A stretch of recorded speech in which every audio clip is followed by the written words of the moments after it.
know that you've broken a lot of ceilings, but can you tell me about one memorable ceiling that you've broken? I think on the professional side, joining 10 Capital, which is a fintech venture fund, as their first female partner was a really big moment for me. Both because I was just really honored to be among that partnership group, but also because, fintech venture is not necessarily an industry that's super welcoming to women. So my firm was, but the industry generally was a tough one. This is Mind the Ceiling, a show about trailblazing women who are shattering barriers.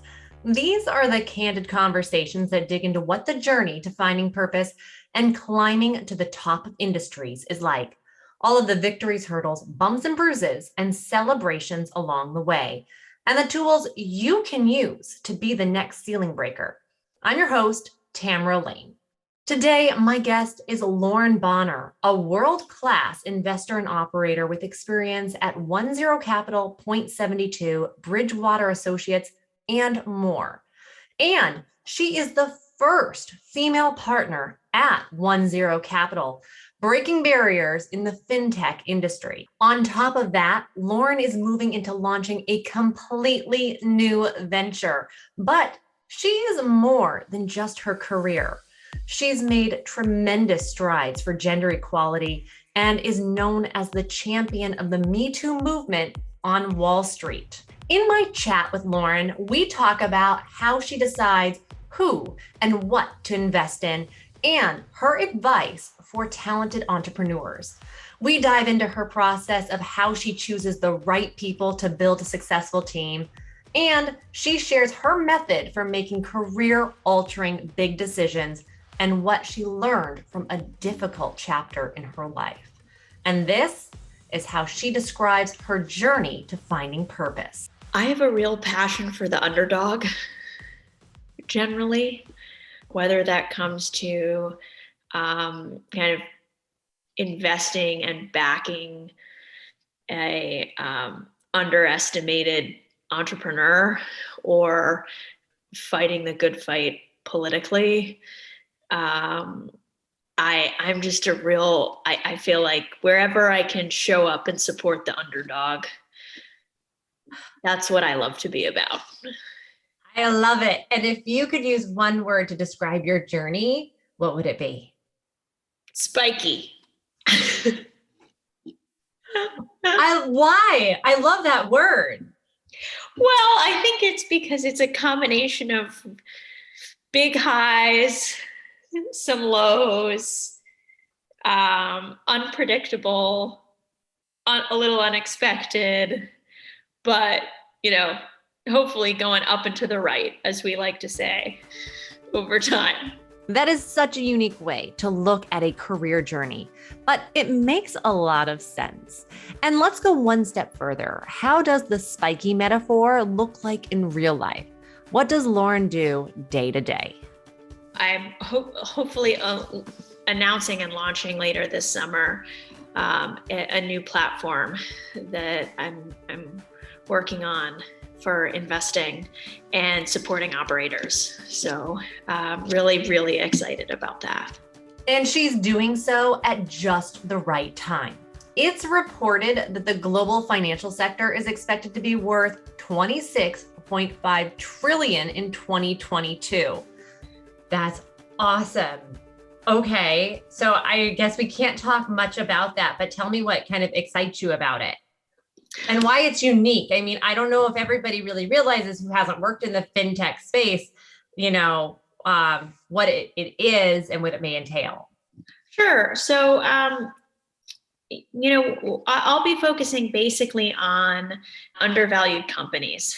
A lot of people are really focused these days on investing in unicorns.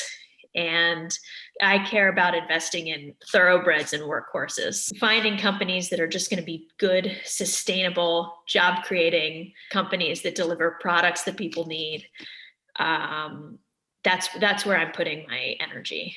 going forward. One way to simplify fintech is if you've ever gone to a bank and stood online for what seemed like a century and said, why does this work this way? Why? Surely there's a better way for whatever basic transaction I'm here to do. The answer is fintech. How can banking be more, banking and financial transactions just be more accessible and seamless, less costly, and still be compliant? Okay, I just have to stop again for a second and look at the numbers. In a recent Goldman Sachs study, it was estimated that fintech may eventually disrupt up to 4.7 trillion of revenue that traditional financial services now make. Let's think about that for a second. When I was still reporting, I actually did some reporting on the unbanked population around the world. And I think that as people with bank accounts or, kind of very used to it, we don't realize how inaccessible it can be. And so what does your day kind of entail, like someone who's working in fintech? Most of my day is checking in with the companies I've already kind of invested with, to make sure they're doing okay and see where they need. I spend most of my day looking at new opportunities. So meeting entrepreneurs and figuring out if I think the fundamentals of their business are solid, and if I think they're a winner. I think really everything in this world comes down to talent. And so if you can find exceptional talent, they'll find a way to solve a problem. And so getting to know folks like that and then saying, okay, how can I be useful here? Both with my time and my capital. And then talking to investors about some of the things that I'm seeing and sharing it in case they might want to be sort of join me and invest as well. So it breaks down kind of into those three buckets. It sounds really exciting because it sounds like you've got the opportunity to help so many people and build things up. But is there ever anything there you like, or any part of this that makes you kind of want to bump your head up against a wall? I think sometimes, especially for entrepreneurs, if they can't get out of their own way, people who are just so talented and have so much to offer, get kind of tripped up on themselves, and you're like, just you're good. Just do the thing you know how to do super well. That's probably the most frustrating part. But most of the time they're smarter than me and great at what they do. And so they're probably bumping their heads against the wall, talking to me more than I am to them. That's funny, because as someone who I work with startup founders and in communications, and I'm like, you understand this idea. Now let's break it down. Yeah. I know you want to build everything today. Yeah. I know you have big dreams. Let's just do the first thing first. Yeah. Well, so when I've been looking at your incredible path, and you already said that you are passionate about helping the underdog, I am looking at what you've done and thought, how do you find the courage? What was the roots and the growth that brought you to have the courage to be the person who stands up for the underdog and who builds a career and companies and purpose around that? So I want to go back to high school, and I want to find out a little bit more about where you come from and where your purpose started to kind of flourish. So tell me about, your hometown or where you went to high school. What was that like? Where was it? I grew up in Manhattan, and I went to an all-girls school all the way through, from kindergarten to senior year. I grew up in Manhattan in the 80s, so 80s and 90s. And I think, a lot of what kind of framed my worldview was just an extraordinary amount of exposure to all different worlds, which I think is something really special about New York, that everyone's just sort of crammed up so close to each other that you kind of see everything. Yeah. Well, and what was it like going to an all-girls school? It was great for me, I have to say. It was really great for me. And to your question of sort of where do you get some fearlessness, I think a lot of it comes from going to an all-girls school where you just think the focus is really on learning and performance, and very little else mattered. I remember kind of stumbling into school with pajama bottoms underneath my skirt, my uniform skirt, looking like, I had just fallen out of bed, which I basically had. And it didn't matter so much. It was really just about performing and kind of, showing up and learning and getting good grades and, achieving. And I think that really instilled in me just such a high emphasis on putting yourself out there and going for it and not really caring so much about how you look as you do it. That's great. And what has that stayed with you and been something that you look back and think that was great, that, that was something that I gained? Absolutely. It never occurred to me to not raise my hand in class. It never occurs to me that the question I'm going to ask someone in a meeting or to an investor or an entrepreneur is a stupid question. Let me rephrase that. It may occur to me that it's stupid, but everybody asks lots of stupid questions, so who cares? And so, you just, I also had teachers who sort of would never allow me to say, this might be a stupid question, but. So I had a lot of great teachers who would just have not tolerated any girl graduating from that school saying that. And I love them for it. And that's part of what gave me the kind of bit of fearlessness to always put myself out there. And was there a class or a subject that you really tuned into and got you excited? There were many. I think one of the most formative was probably a writing class I took with Miss Klotz, who if you wrote any sentence in your paper and it said anything that was kind of a platitude or didn't have real substance to it, which there was a lot of in our papers that had to be 10 pages or 12 pages, she would just cross it out and write Fishsticks. This is as good as a fish stick. It's nothing. Oh, wow. And it was great. It raised the bar, and I still, as I write emails, as I talk, as I think about what I'm going to kind of present to someone, I think, is this a Fishsticks comment? Or is this, am I giving real substance here? That is great.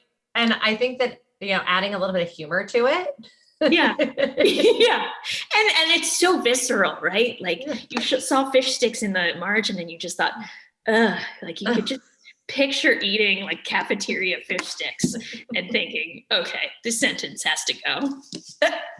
I have to do better. As a teacher and a mentor, you try to find ways to impart your valuable lessons. And I like the Fishsticks approach. What a memorable way to make a valuable lesson stick. Now I want to dive into Lauren's career journey and how a major career shock led her to work in finance. Going to an all-girls school and then going into the career path that you did, which is so dominated by men. What was that like during that transition? Because I know that there was a step in the middle, which was university, but what was that like going from, all girls and being surrounded by probably a lot of pretty incredible, powerful women to an area where it's just a lot of men? I had one more intermediary step, which was I was in nonprofit right after college, believing that that was really the best place for someone who wanted a sense of mission. Lauren hoped to fulfill this sense of mission at United Way, a nonprofit that works to improve the health, education, and financial stability of communities around the world. They fund projects like building classrooms in the Philippines to distributing mosquito nets in Uganda. Although Lauren worked her way to senior director, her work ethic seemed out of place in a nonprofit space. I was fired from nonprofit after a few years and was told by my CEO that I was a 100 miles per hour person in a 50-mile-per-hour zone, and perhaps I ought to try something else. And so then that could be the best compliment, though. It was. At the time, it was kind of crushing because I knew it was sort of true, but it made me devastated. And I didn't know what to do next, and I didn't know where I kind of would more culturally belong. And so, thankfully, I had these wonderful board members I worked with who said, "Why don't you try finance?" Which at the time I thought was just absolutely off the wall crazy to go from nonprofit to finance. And they said, maybe it'll be a better pace for you, where kind of that level of drive is a little bit more valued. And I sort of thought, oh, well, that's sort of devastatingly sad, but okay, I'll give it a shot. And so that's how I ended up in finance. So from an early age, most of her interactions and peers were women. Now she was going into finance, an industry dominated by men. For example, a recent study cites that among senior roles in venture capital firms, only 4.9% of partners are female. And Lauren, well, she will have a part in changing this. And so I came into finance with this view of myself, of someone who was sort of had been a fish out of water and was kind of like hard charging. And so when I got to Bridgewater, which is a large hedge fund, and everyone else sort of had this same pace, it didn't bother me. I didn't even really notice it that much at first because I felt more sort of culturally at home. And rightly so. As Bridgewater is officially recognized as a great place to work, with 97% of employees agreeing that they feel at home within the company, their founder, Ray DALIO, advocates for meaningful work and workplace relationships and believes in fostering radical truth and transparency within a company. These are just two ideals from his early series of principles that he used as a foundation to build Bridgewater and its company philosophy. Lauren's talents were set up to thrive here. I want to kind of hone in on exactly what you did or what you kind of specialized in, because when we think finance, I think a lot of people start thinking about the movies or like Billions, right? Like, but you are very much analytical. And so talk to me about your expertise, because I think that it's fascinating. And it's also an area where probably there aren't a lot of women in. So I'm really more of I'm like an operator. So my role, what I learned to hopefully be really good at is building teams.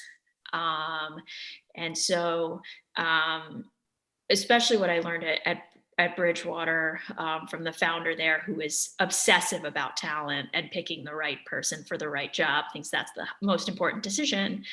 That's where I really found that was a thing that I could get good at, that I could figure out who's a B plus, who's an A minus, and who's an A, and being able to really figure out how to encourage, nurture, and kind of deploy A players became the thing that I really got good at.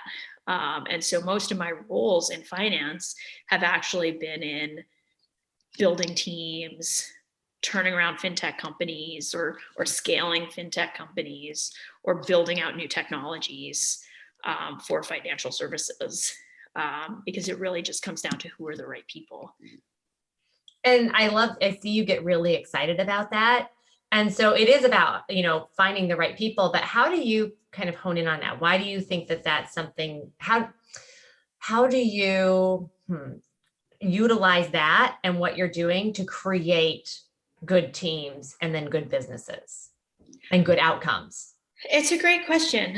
One I think about and try to get better at all the time. I think a lot of it comes down to really being able to isolate what are the 3 must-have qualities for a role. What is really the must-have, not the 15 things that you really want, plus another 10 that you'd also love to have if you possibly could. But what are the 3 things that you must have, and they must be excellent in a person for that very specific job.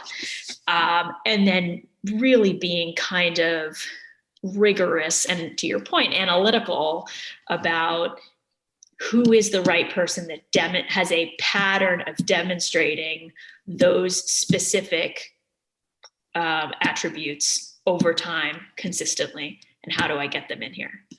With a little bit, I always like, as you now know about me, with a little bit of a someone who's a little bit underqualified and is a little bit terrified, because I think that's where you get super high potential people to just blow away those expectations, is when they're just a little bit terrified that they might not get done.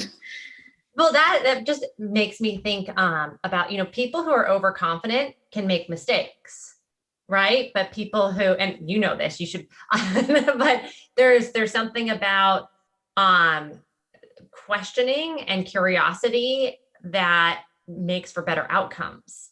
And overconfidence might mean that you're skipping something or forgetting about something.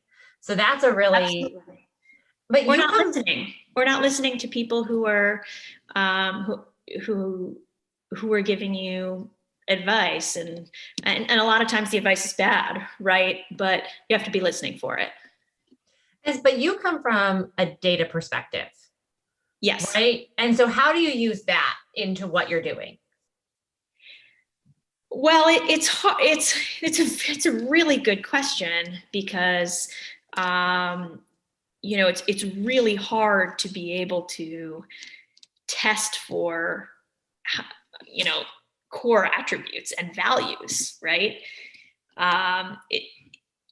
So it's a combination of kind of art and science, I think, of creating, at least for myself, I have kind of a scale of what and the best way I can make it kind of a little bit more substantial is by thinking, okay, who is the single most, on a scale of 1 to 10, sort of who's the example of a 10 when it comes to grit?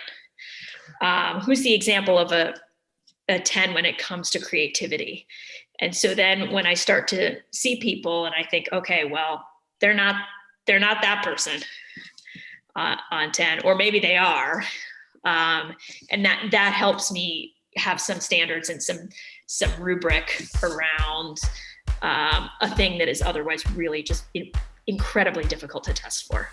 Because Lauren's work is so critical in creating the future of fair, diverse, and equitable workplaces, I feel the need to break in with some context and numbers around what happened around her in this field.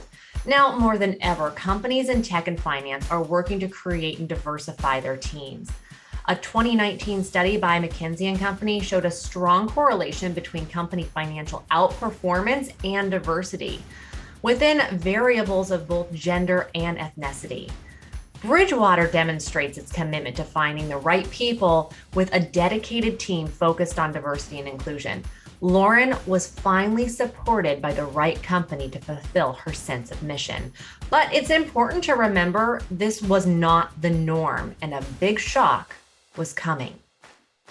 And when you were at Bridgewater, what did you find? This was kind of the beginning of your career after nonprofit.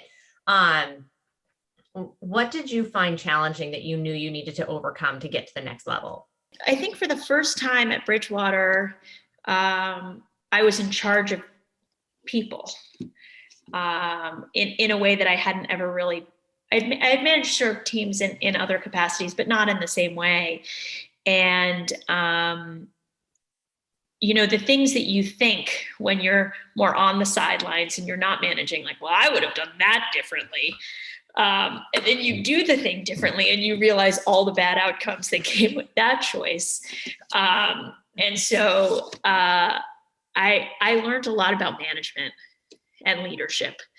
And Bridgewater was an exceptional place for that, because there was such a heavy emphasis on learning to be good at it and taking the time to kind of tease out the lessons. And so for me, that was really huge. And so from what you learned, what did you take away and think, that's it. These are the skills I need, or this is what I want to carry with me into my next position? I think people need, for me at least, leading teams, usually in the teams that I've led and where I think I'm most impactful, tends to be in situations where you're about to go on a very big dramatic journey together. Whether it's a turnaround situation, or you're about to like dramatically scale a company, or you're building a new product.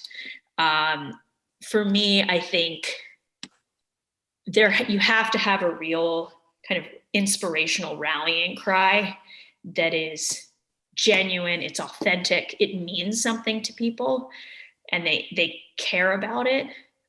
So it's not a platitude, it has to be meaningful, and it has to be a thing that you can constantly anchor back to say, look, I'm not it's not like a people who sort of say we're going to change the world, but it has to be something that will authentically drive people and make them feel connected to their work, even in those really tough times that we will all inevitably face as we get on this adventure together. That to me was a huge lesson, that you really just have to have some kind of like a banner headline of a mission that you all can feel connected to, whether it's because you want to do right for a customer, you want to prove that you can do something, whatever it is, it has to be something that really kind of anchors people and focuses them and inspires them. Amazing. I love that. I think that's great for leading teams. And so then you left Bridgewater. Tell me what your next step was.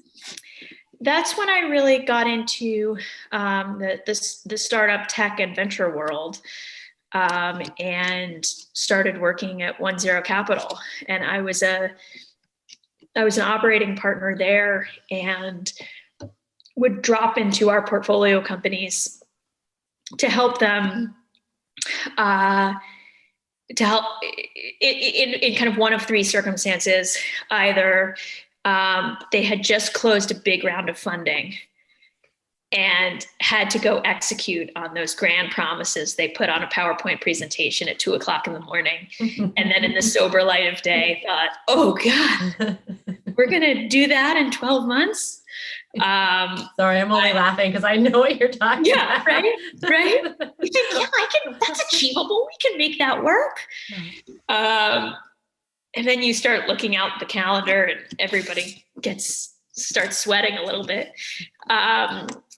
And so I would drop into those situations and help kind of make sure we have the right strategy, make sure, most importantly, you have the right team, and kind of help accelerate that trajectory and steepen that trajectory. Or I'd come into a company that was struggling and needed to put some points on the board.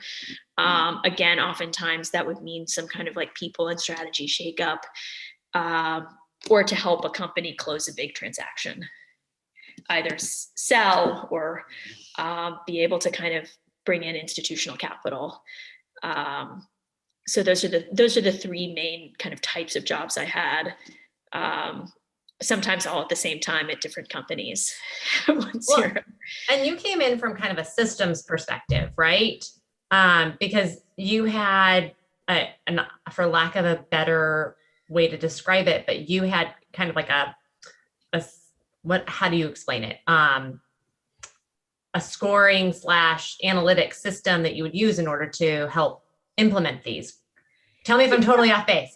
No, I think you're right. I think coming into these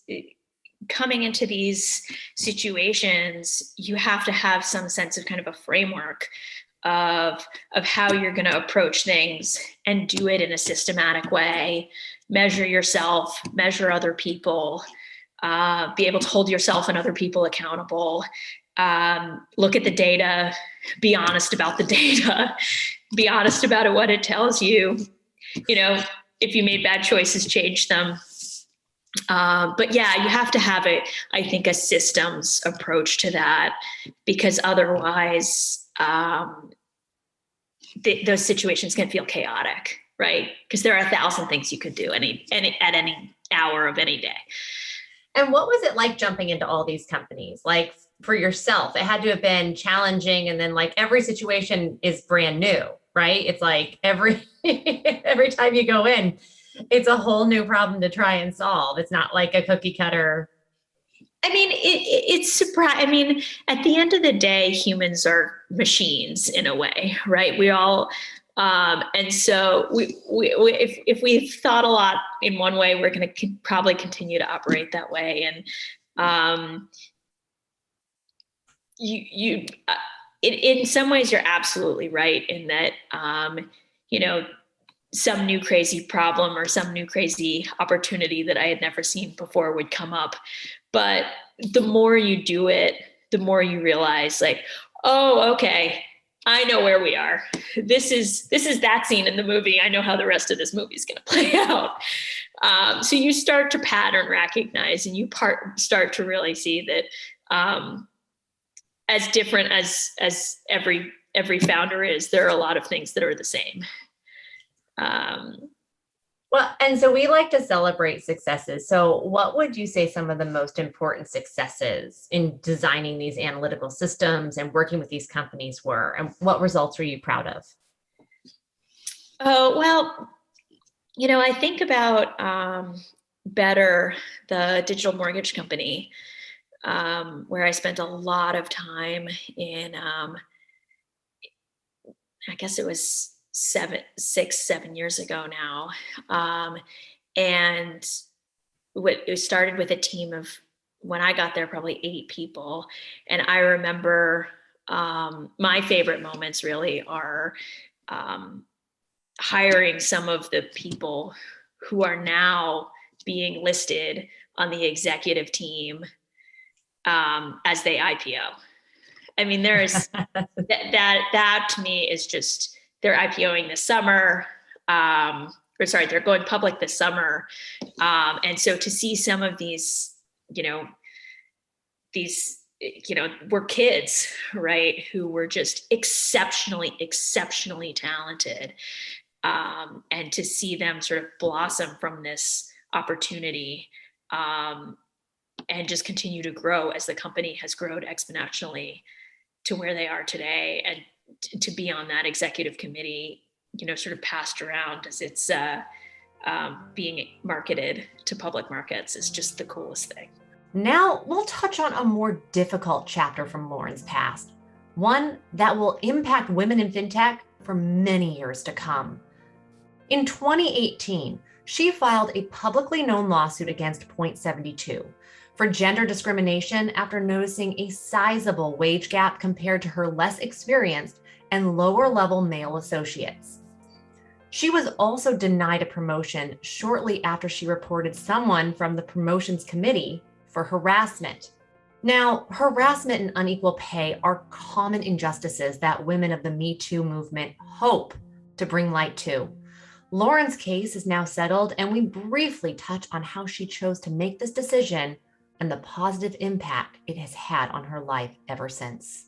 At Point72, you took maybe one of your most public fights for the underdog. That's right. Can you tell me a little bit about that and what prompted you to do it? I had a good career run so far. I grew up with a lot of privilege. I went to great schools. I had a great network. I felt good about my sort of track record in my career. And I had a really nice support system. And so I thought, God, if I don't do this, who's going to do this? So for me, that was an important part of my reasoning. I can't imagine how to begin processing that decision, but Lauren's strategy is an important lesson in carefully charting why you take or don't take an action. Like a lot of other decisions in my life that were very big decisions, I kind of did what I always do, which is I sat down at my dining room table. I kind of took a lot of big sheets of paper, mapped out all of the possible paths, all of the possible outcomes for all of those paths and all of the subsequent possible paths, and then sat on it for a few days, then assigned some probabilities, then went back again and thought, does this really like, what sort of matters to me and what's the most important and what do I think is the most likely outcome? And so it was a combination of trying to be strategic and trying to do what I thought was sort of the right thing, which is essentially how I try to make all my decisions, but certainly the big ones anyway. That's really how I kind of broke it down for myself, to be able to distill down all kinds of emotions, all kinds of priorities, all kinds of, the swirling of all fears and all possibilities, and get it all down into one place where I could sort of get comfortable with the paths ahead. And you stayed after you filed the lawsuit. What was that like going to work? I can't talk too much about it. Okay. What I can say is that it was really hard. And there were exceptional friends and people in my life who I either knew before or met through the process, who really sustained me. There is a kind of quiet underground group of women who have been through these kinds of situations, who are just, there's a sisterhood, I think, about it, and you become very close to those women very quickly. And that was an unbelievable source of strength for me. So, doors closed, other doors opened. And the excitement around some of the other doors opening really was something that sustained me through. And we've talked a lot about how building allies is very important. How do you go about building allies? And is that something that you kind of learned through this process? I think I learned it, somewhat early in my career. And I'll use allies sort of broadly. I mean, I think allies, sponsors, mentors of all kinds, sort of finding your people, both people who you believe in and want to invest in yourself and want to see get promoted and want to see get paid more, want to see them get that big new job, want to put them up for a board position or, an advisory role, or, and then also people who will do that for you. And then people you can just go to and actually be honest. It is hugely important. I don't know what I would do without allies, and male and female. Part of why I had confidence that I would land on my feet was in part because, in finances, a lot of the decision makers are male, and some of my greatest supporters and bosses have been male. And so, I always believed that there would be great guys out there who, in decision-making roles, who would be excited to still take a bet on sort of smart women of courage. And women too, but in my industry, there just aren't that many, of course, who are able to make those decisions at the highest levels.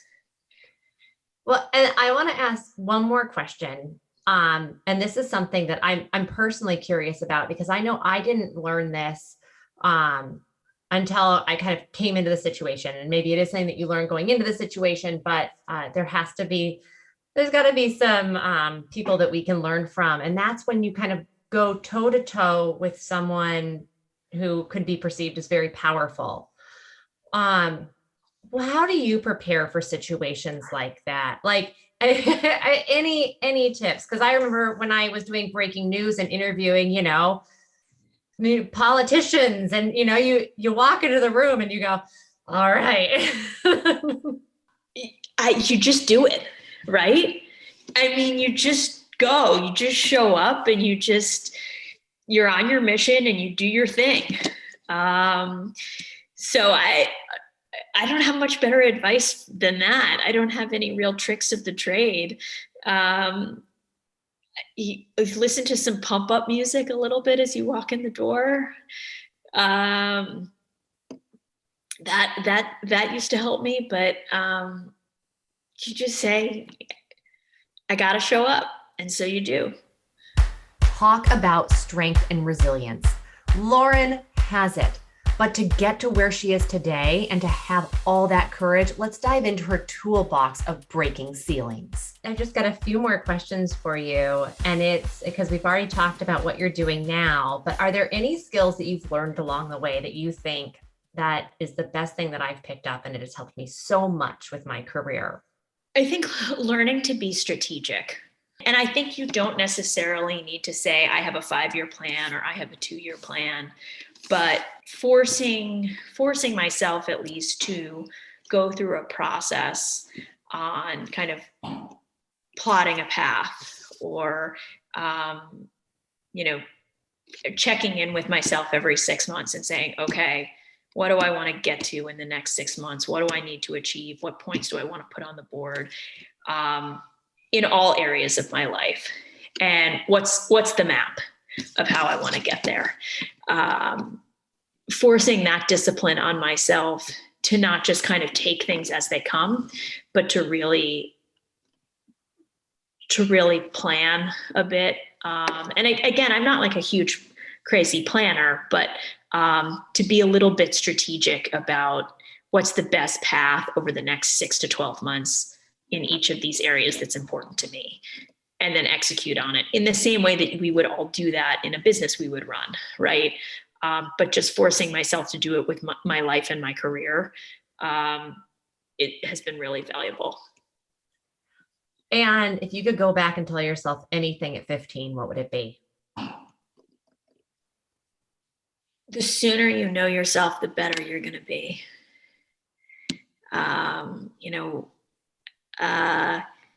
Trying to be something you're not, or, everything from trying to be a morning person when you're not a morning person to, to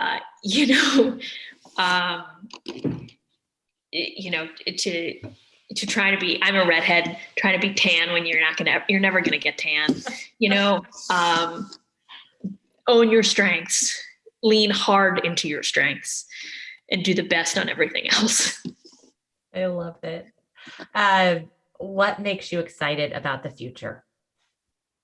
Oh, gosh. I'm